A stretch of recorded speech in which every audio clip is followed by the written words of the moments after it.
Welcome to Study Master. Have you ever been introduced to somebody and they tell you their name, and a moment later the name is gone? You think, I forgot the name. The fact is you didn't forget that name. You never really learned it in the first place. You ever been writing an exam and you think, oh no, I've forgotten that piece of information. You didn't forget it. You never learned it properly in the first place. There are ways of taking information in so that it plants firmly in the brain and you can recall it at will. And that's what we want to look at. Think about a computer. You can type some material in, it goes into RAM, turn the computer off, you've lost the material. Or you can burn a DVD. And you've got that now for the long term and it's secure. How do we get information into the brain so that it's there for the long term and it's secure? And that's what we're going to look at in these next several lessons. And the way we do it is by using questions. This is a strategy on how to intake and retain lots and lots of information. The secret is use questions. Have you ever noticed that when a question is asked, you're far more attentive? It is as though your mind is at full alert. If you can turn a statement into a question, you can use Question Master. Here's how it works. Here's a statement. Sir John A. Macdonald was the first Prime Minister of Canada. So, how could I turn this into a question? The answer? Who was the first Prime Minister of Canada? But I want to do as little writing as possible. I want things very concise. I would actually write first PM. And that's what cue cards are all about. These are called question cards. We put a question on a card. We would write first PM, and that goes on the front of the card. And the answer, Sir John A. Macdonald, goes on the back of the card. And it's always the case. Question on the front and answer on the back. This is very important. One question per card. Often I'll walk through a classroom and I'll see a student with a card. I'll say, this is good.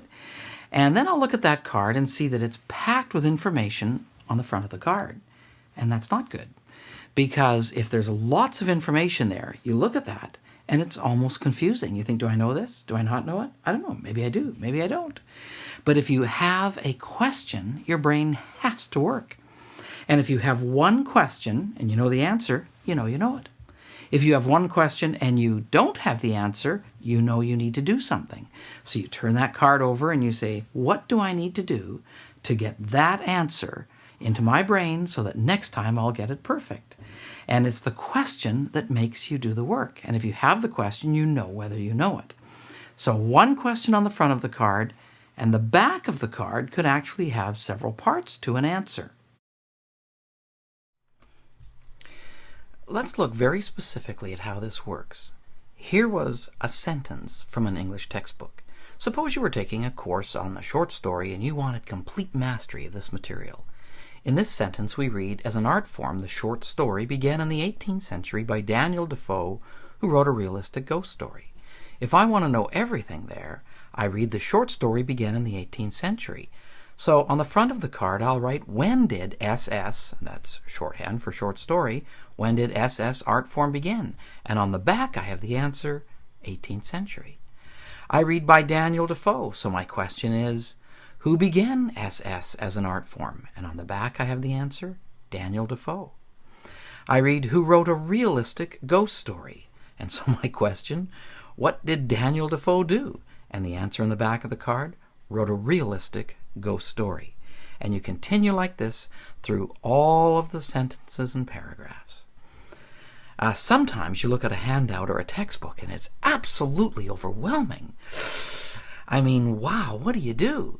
Well, cue cards will first of all help you to slow down so that you can pay attention to the details. And you will not be overwhelmed anymore. Because from now on, you'll know what to do. Here is an example from a science textbook. This was a junior science textbook, and this kind of material went on for page after page. And you can see where it can become overwhelming, but not with cue cards. We read, cells are either eukaryotic, have a nucleus surrounded by a membrane, and you realize, wow, it says from previous years, I was supposed to know this. I don't. So I would have to write, what is a eukaryotic cell? And on the back, I'd have the answer, has nucleus surrounded by membrane. And then it says cells are either that or prokaryotic, have no nucleus. I don't know that either. So I'd write, what is a prokaryotic cell? And I'd write, has no nucleus. Then I read, plants, animals, fungi, and protists have eukaryotic cells. My question could be examples of eukaryotic cells, and on the back I write the answer. Then I read, and bacteria have prokaryotic cells. Example of prokaryotic cell, and on the back I'd write bacteria. Then I see both cells undergo cell division. Maybe I should ask that too. Which cells undergo cell division? Both eukaryotic and prokaryotic. When I read the rest, I read, you know what? It's not that important. No question. But doesn't that mean I'll have lots and lots of cards? Yes, it does. But it also means something else. That you will have all the answers for the test. I have good news. It actually doesn't take that long. And you can go through several pages very quickly. Try it and you'll see it for yourself. Now, here's what else you can put on cards. Vocabulary words, the word on the front, the meaning on the back. I don't have to write what does replete mean. The sentence, the question is implied. I can use foreign vocabulary. Der Baum, what does it mean? Answer, the tree. A word on the front, answer on the back. And we can print out pictures from a computer. And you can tape them onto a card. For example, if you wanted to learn the flags of the countries, you'd tape the flag on the front and, of course, the country on the back. Anything that is a picture. And you can use codes and symbols, Japanese characters or Chinese characters, computer characters, or even chemistry symbols. Acetate, C2H3O2-. Whether there's capitals of countries, elements, symbols, formulae, dates, authors, the fact is, anything that can appear on a test can go on a card. So when do we make the cards? And the answer is during your study time. How do I learn the cards? And the answer, 5 at a time. It would look something like this. I'll learn 5 cards at a time. So I'll take the first 5 and I'll spend whatever time is necessary thoroughly learning those cards. Now this is speeded up. How long will it take you? If it's easy information, maybe 30 seconds, a minute, 2 minutes, 3 minutes. It depends on the information. Then I'll take 5 more cards and I'll spend whatever time is necessary going through those cards.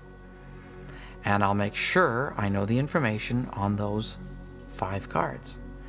Now I have a total of 10 cards. So I'll take those 10 and I'll shuffle them up so that they're all mixed together. And then I will go through those 10 cards. And I can't pretend this is all 10. I'm going through them and I make sure I've got them all. And when I've got those 10 that I can do, I'll take 5 more. And I'll take whatever time is necessary to learn those 5 cards. And then I'll mix them in with the 10 that are there. I now have 15 cards. After that, I would do 5 more. Then I would have 20. And then I would do another 5. Then I'd have 25, and so on until I have learned all my cards. That's how I make them and then learn them. Now the big secret. You review during times of waiting. You're waiting for a friend. You're waiting for supper. You're waiting in a doctor's office. You're waiting in line. During those times, you review. And if you do, this leads to mastery of the material. And where do I store my cards? in sandwich bags. Suppose you've got 30 or 40 cards for a particular chapter. You take those cards and put them into a sandwich bag and label the bag, and you can carry them with you very easily. Well, where do I get the cards? Get them from a dollar store because they're very inexpensive. Then cut them in half and you'll have twice as many cards. And here's a great tip. Go for a walk with your cards. Because when you walk, the blood flows through your body, through your brain. You're more alert. You can pay attention so much better. You will learn the material. The more active you are in your learning, the better you will learn the material. Go for a walk with your cards. And here's another great idea. Read the question and answer aloud. You will hear yourself giving the correct answer. And why does it work? Well, several conditions for effective learning all come together. First of all, you're using questions. Questions make you pay attention. And when you pay attention, you can remember. And then you review. You go over and over, frequent contact with the cards, of course, during times of waiting. And you're using several senses. You're hearing, you're speaking, you're physically moving those cards, you're creating them by writing out the questions. All these things come together. And what are the benefits? Well, there's so many. They're portable. You can study anywhere at any time. You can shuffle them so that you can learn in and out of order. I've learned the cards, I shuffle them all up, and then I go through them again, but in a different order. I can concentrate on what I don't know, and here's how that works. As I start to get many of the cards right, I take those cards out of the deck, put them aside, and then concentrate on what I don't know. And then it forces the mind to work, and it takes advantage of times of waiting. But you know what? The number one benefit of these cards